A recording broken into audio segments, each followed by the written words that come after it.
So we're always hearing this country as an idea, and that is right. And the idea centers on one thing, which is liberty, individual liberty, the freedom to do, say, think, worship how you please, okay? When the founders said all men are created equal, they meant equal in their right to liberty. They obviously didn't mean that I'm as good a basketball player as LeBron James. They obviously didn't mean that, a smart guy is not smarter than a dumb guy. They didn't mean we're equal. They meant that we're equal in the fact that we all have the right to liberty. And they said that. We have unalienable rights. Life was first because obviously that's the basis of everything else. But then comes liberty. When they said that governments are formed among men to ensure those rights, they were talking mostly about liberty. Again, the opposite of liberty is woke. The opposite of liberty is wokeness. Takes away your individuality, replaces equality of the right to freedom with equity of results. It utterly, obviously, destroys your free speech. I will talk about that more as we go on. So fighting wokeness is the most important, is the country. The country is on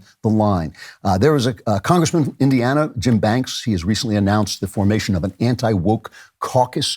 Every Republican should be in that caucus. Every human being who calls himself an American should be in that caucus. And in the American Mind this week, two scholars, John Fonte of the Hudson Institute, he's a guy I know, he's an absolutely brilliant guy, and Thomas Klingenstein of Claremont, who may be the only conservative in America I haven't met, I don't think. They wrote a manifesto for this anti-woke caucus. It's in the American Mind. It's called Woke Revolutionaries versus Americanists, because obviously woke and America are the opposite. And this is what they say. They say National Socialism, Nazism, and communism were the challenges for prior generations of Americans.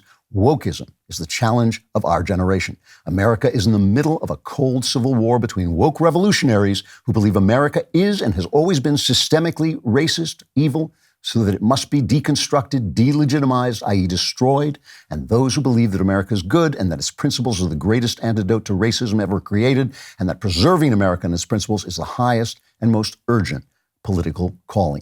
Now, they are absolutely right about this, and they give the caucus some very good advice, but they're wrong about one thing. They are wrong about one thing. The woke people are not the revolutionaries. We are. They already own the culture. They own every part of the culture. They own the businesses. They own the movies. They own the academies. They own showbiz. They own just about everything. They are just solidifying their victory. Now that they've won the victory, they're now bringing in the big guns, the real things. They're like the Nazis take over France, and then they start rounding up the Jews. They're rounding up the Jews, basically, and the Jews are you and me. Anybody who disagrees with them, they're big business, they're the government, they're their academy. We are the revolutionaries, and we have to learn to fight like revolutionaries fight, and that's what I'm going to talk about. Disney, just an example. Disney, once the fullest expression of American values and innovation, it is now a body-snatched zombie of wokeness. They have taken it over. They reissued their old Proud Family show, I think from the 90s. Here's a snippet of what was in it, cut 3.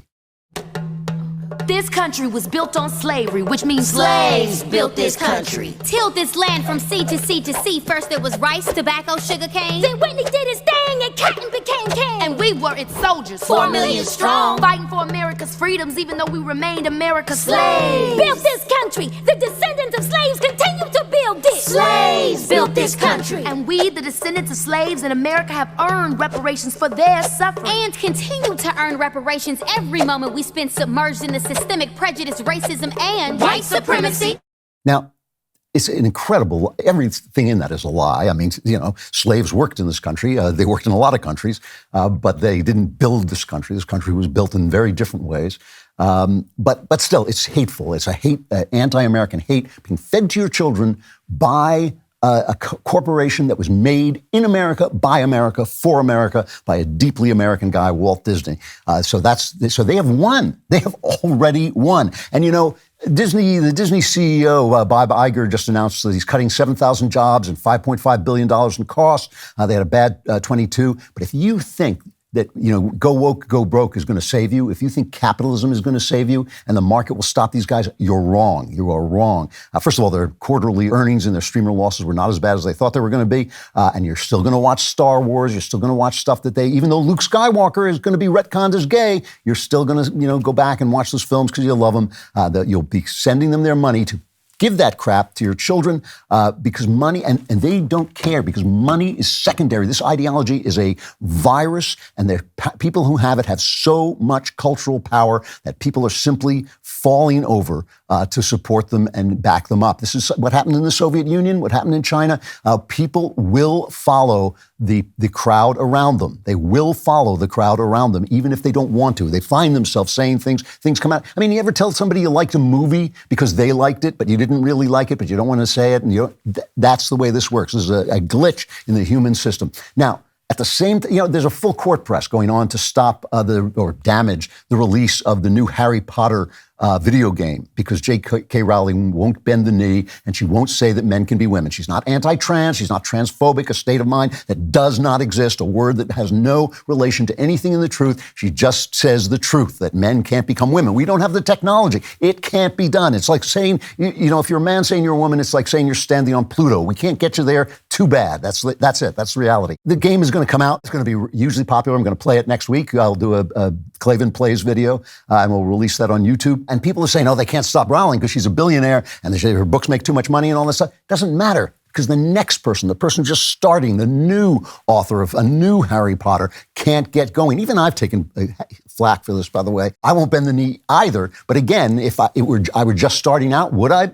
Probably not, because I'm me, but somebody else will. Remember Chick-fil-A? The president of Chick-fil-A said he opposed gay marriage and gave money to Christian charities and everybody. And then when they attacked him, he stood up to them, and Chick-fil-A became the most popular fast food restaurant in the country because people were supporting him.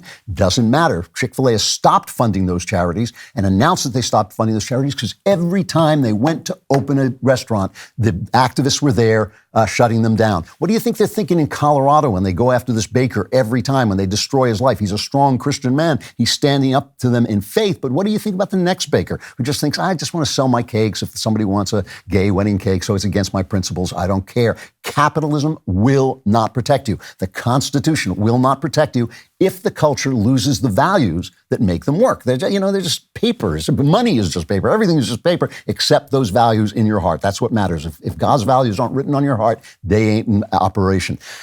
So they are the government. They are this power. We are the revolutionaries, and they have a strategy for making it seem like they aren't. That's how they fool you. They make it seem that they're the revolutionaries. They're the upstarts. They're the ones. There was a House Oversight Committee about how Twitter, at the instigation of the FBI, blocked the Hunter Biden laptop to help Biden win the election over Trump. I've told you that this Twitter story is the biggest story of the decade, is one of the biggest stories of the decade. It's so important because it is about big government and big industry colluding to strip you of your right to free speech and to rig an election. That's what the story is. That's what's happening. So AOC just hates that she's there and she's in this thing. And she's got woke warrior Yoel Roth, who used to be on Twitter, used to be their head of censorship before Musk came in. And she's talking about libs of TikTok. Now, remember, libs of TikTok, who we love on the show, we play her stuff all the time. All she does is show the left talking. She doesn't have any content except their content. She shows you what they are saying, and she kept getting kicked off Twitter for that. Now she's not. So here is AOC talking to Yoel Roth about what she saw on libs of TikTok. Are you aware from August 11th to August 16th, that account posted false information about Boston Children's Hospital, claiming that they were providing hysterectomies to children? Yes, I am aware of that and other claims from the account. And are you aware that this lie was then circulated by other prominent far-right influencers? Yes. And are you aware that all these claims, which I have reiterated were false, culminated in a real-life harassment and ultimately a bomb threat to the Boston Children's Hospital? Yes, I am aware. And this account is still on that platform today, isn't it? Regrettably, yes, it is. Now, remember, Libs of TikTok doesn't put out content. It only puts out content to the left that is there. So I went on the Boston Children's Hospital website. Here is what they say. As the first pediatric center in the country dedicated to the surgical care of transgender patients, we take an interdisciplinary approach. Our skilled team includes specialists in plastic surgery, urology, endocrinology, nursing, gender management, and social work who collaborate to provide a full suite of surgical options for transgender teens and young adults. That's what it says on their website. AOC, now maybe they don't do hysterectomy specifically. I don't know. It didn't say, but it's a lie. And this is the thing.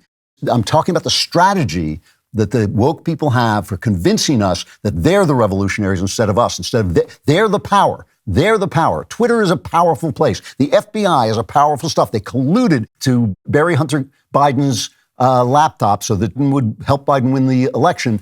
AOC is telling us this lie, and they all do it, right? This is what they do. They lie and they lie. They're not teaching CRT, but it's good that they are. They're not sexually grooming our children, but it's good that they are. Do you remember the movie The Usual Suspects, where they're talking about Kaiser Soze, the master villain, and nobody knows who he is, and the guy says, channeling Baudelaire, the poet Baudelaire, this is what he says, cut 5. The greatest trick the devil ever pulled was convincing the world he didn't exist. Right. That's the greatest trick the devil ever pulled, and it is the same trick that the woke people are pulling. It's not happening. It is not happening, and if you say it's happening, you're a bigot because it's happening and it's good. That is what they keep doing. They don't exist. It is exactly what the devil does, and that is no coincidence. You know, a lot of people on the right got upset about the Grammys and this song by Sam Smith and Tim Petrus, a gay guy and a make-believe girl guy, and they did the song called Unholy, which is a celebration of adultery. Here's a quick video. It's the guy is dressed as the devil, and they're scantily clad girls with whips dancing around him and bowing down to him. Here it is.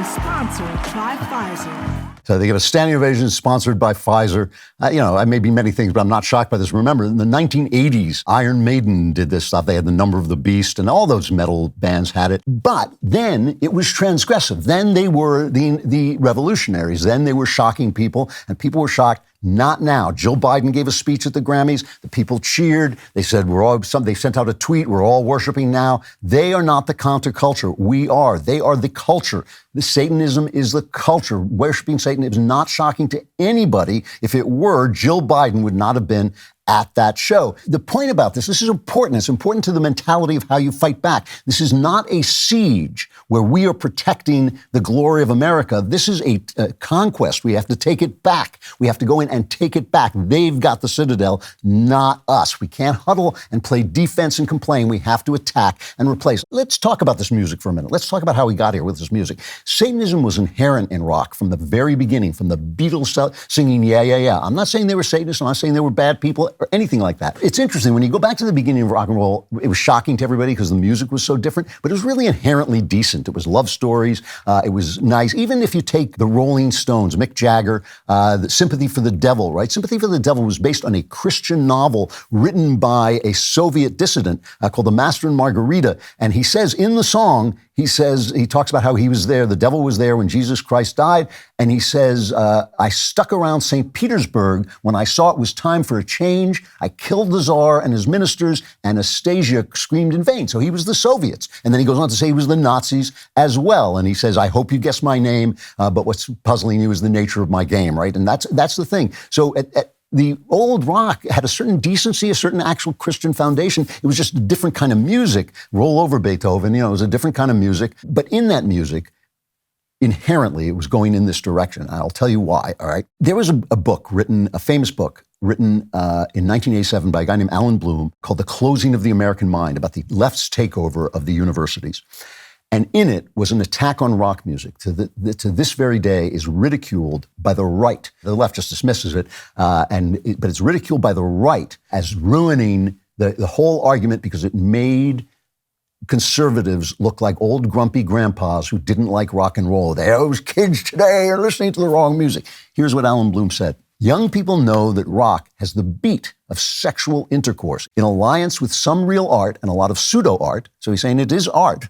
and some of it's not, but it says, an enormous industry cultivates the taste for the orgiastic state of feeling connected with sex, providing a constant flood of fresh material for voracious appetites. Never was there an art form directed so exclusively to children. So he was absolutely right about this. Why did it make him sound like an old grump to say it? And I will tell you why. Because art always reflects, popular art always reflects something that has already happened or is happening in the heart of the people. I think that modern abstract art is trash. I think Jackson Pollock is absolute garbage, but it is an absolute expression of what reality looks like when there's no God. You lose the sense of that things have shape, that things matter, that things have meaning. It just becomes splat on a page. So it is art. It's just bad art because the culture is bad. So when you say that something that is truly art, and rock and roll is truly art, and rap truly art, when you say that something is art, is bad, you are saying that the culture is bad and nobody wants to hear it. Nobody wants to hear that their cultural moment is low and degraded and it sucks because they're part of it and they like that music. So you know that's how you get to be called, what did Vanity Fair call me, an old crank. That's how you get to be an actual old crank, because art is prophecy, the counterculture becomes the culture, and if it represents the tenor of the times, and that has real life consequences, but people like it even as it's cutting out the ground from underneath them. For more delicious Klavan-y goodness, like and subscribe to The Andrew Klavan Show wherever you get your podcasts.